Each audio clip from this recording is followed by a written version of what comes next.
it's been helping mankind for thousands of years. Alexander the Great, Cleopatra and Christopher Columbus all knew of its benefits. And in more recent history, Gandhi, when asked how he still had so much energy in spite of all his fasting, said he drank aloe vera every day.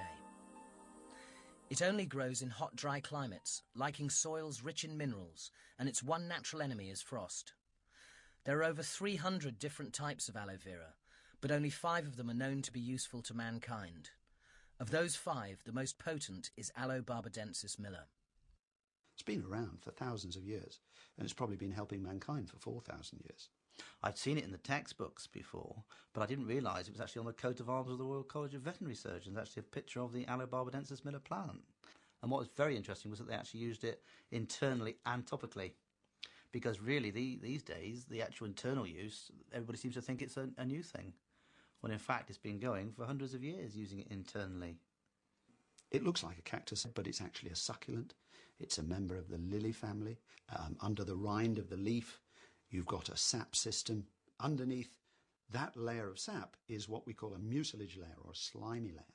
And in it is a very important sugar, a long-chain sugar, which we know affects our immune systems. And right in the middle is the inner core or gel, which is the water storage organ of the plant, but where it also keeps its vitamins and minerals. There are at least 75 vitamins, minerals. There are saponins, which are soapy substances. There are enzymes which help your digestion or are anti-inflammatory. There are 2 different groups of enzymes. You've got antimicrobial agents that will kill not only bacteria but yeasts and fungi and viruses. The action of the whole is far greater than the individual actions of the groups of substances. They sort of enhance each other.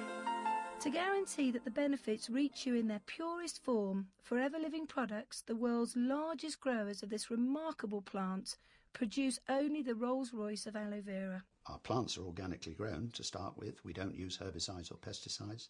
Our aloe plants are harvested by hand, so only the most mature leaves are cut off the plant, and those leaves are transported very rapidly to the manufacturing plant. They're processed quickly in what's called a cold stabilization process, because a lot of these substances are sensitive substances, and if you boil them up, you'll destroy their effects.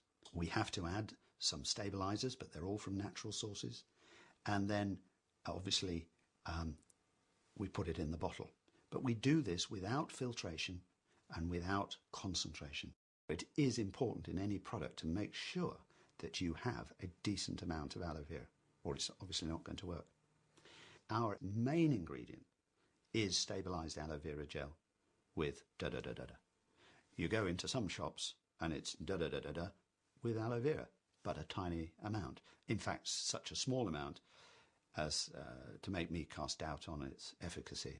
After 2 years of research at Oxford University into the properties and uses of aloe, Dr. Peter Atherton is one of the world's acknowledged experts.